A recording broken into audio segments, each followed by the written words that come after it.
All right, everyone. Elizabeth Warren has a little bit of a problem because it turns out she had the Warren Fellowship thing to try to grab up staffers, get them into various positions, for political reasons.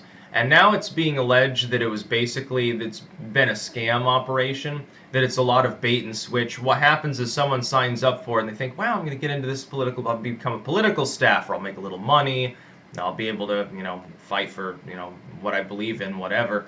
Uh, I'll be able to fight for a rich, lifelong politician while thinking that I'm exacting change. I'm causing change in the world by backing this 71-year-old fucking sellout neolib politician pretending to be a progressive." So it's really funny to see their mentality.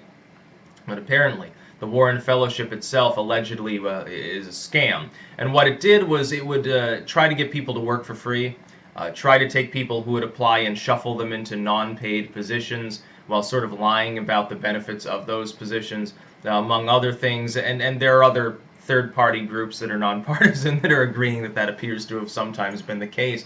That's not a good look. It's sort of like Bernie Sanders being a hypocrite with his unionized staffers and then saying, well, the answer to the fact that you're not technically getting $15 an hour is just to guarantee that you're working less hours. It makes this, it's like, yes, during the political season, you don't want your volunteers working too much. I know, Bernie, that's really effective and shows great pragmatic leadership and problem solving that will really, really work for world diplomacy when the other parties you're negotiating with are cutthroats like, Putin or something like that. I think I'll take Trump over that kind of so-called leadership. As far as Warren goes, though, this is just, I believe it. I believe the allegations, and I'll tell you why. She has always struck me for years now as someone who is basically just a Clintonian opportunist with a little bit more charisma. That is, she's Clinton, only she gets a deer in the headlights look more easily when confronted. That is, she's even more easily antagonized to anger or to cowardice. And she's gone under the radar a little bit more because her husband was never the president of the United States. It's really what it's about. She's Clinton minus as many favors owed to her sort of mafioso inner circle. But the sleaze is still there. She's still a scumbag career politician. She's a scumbag neoliberal. She's a complete corporate sellout. It's hilarious to see people taken in hook, line, sinker. Look, almost a fifth, at this particular moment this is, almost a fifth of all of the Democratic voters, when you poll them within the primary structure, almost a fifth of them back Warren. That is, 1 in 5 people has been conned gullibly into believing that a corporate neoliberal lifelong who lied about her race and who constantly runs on the wokeness campaign, which has been openly targeted now even by elements of the left for its cringiness, is a good idea, number one, to run for pragmatic reasons, like can win. They actually believe that. I think they're way out in left field if they think she's electable. That she can win, and that she's actually got progressivism in mind. There are people that are supporting her. Most of her supporters are on the left. They're not even like I can understand, like, if you're a never Biden neoliberal who's worried that he just can't compete, maybe you support Warren out of principle then, because you're like, well, she's not actually a leftist. She's been a neoliberal her fucking entire career. She's never been a progressive. She's never been on the cutting edge of social issues or anything from a left-wing perspective. She's just a fucking neoliberal. Yes, exactly. But there are people who have pink hair and are trans-crippled who also back her. I can't understand why. Well, I can understand. I mean, if you're dumb enough to be a social justice warrior, maybe you're gullible. You're easily taken in by the things that she says. She hasn't been on the cutting edge of any of this bullshit. It was like with the New Green Deal. She didn't suggest any broad, sweeping left-wing crap. She just seized onto it because it was the moment and it was popular before realizing she probably should have just fucking shut up. She probably shouldn't have.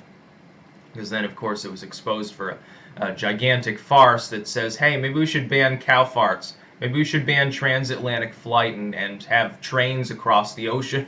I still don't know whether she means floating on top or under the water in tunnels. Maybe it's a submarine train. Maybe it's doesn't have a track. Maybe it'll be a little bit like the Little Mermaid. It'll be like mass transit for Neptune or something like that. But her campaign is slimy. You can tell that it is anyway. It's a sleazy campaign. Like, Warren is constantly coming out and wheedling with wedge issues and saying like Orange Man bad, you know, white people bad in some cases. It's very funny because she appears to be like a racial apologist, like basically like, oh, you know, I'm so sorry for everything. But Warren, not every person who happens to be of Caucasian extraction is like you and lies about their race for personal gain for 30 or 40 years. Not every white person is like that. It's very funny when everyone gets tarred with the same brush. It's very collectivist. It's extremely communistic in my mind, which might be why Warren engages in it. She's not actually a far leftist, though. She's taken up a far left platform. That's what she's presenting. And if elected, yes, she's going to have to give concessions to the actual leftists. Probably in the form of higher taxes, let's face it, because that's what the neoliberals like. They love the idea of taxing small competitors and entrepreneurs out of business. Helps their multinational buddies. Who's funding her campaign? Fucking corporations. All of these people are controlled by a bunch of big corporations. Donald Trump is one of the few technically grassroots politicians we got, him and Bernie Sanders. It's not Elizabeth Warren. Then we got an MSNBC columnist attacking Bernie Sanders. I'll get into that. That's video 3 for the day. It's very, very funny to see them do that to the, you know, someone who's, at the very least, even if I disagree fundamentally with most of what Sanders says, and I do, at least he's been consistent, and he is, you know, largely grassroots funded.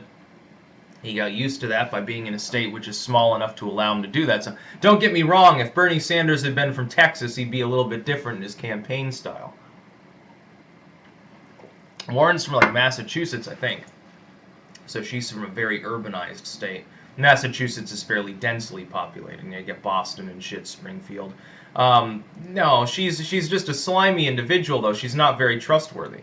Anyone who's spent most of their life lying about their race, their ethnicity, their heritage in some way in order for, you know, to get political and educational gain and fiscal gain as well.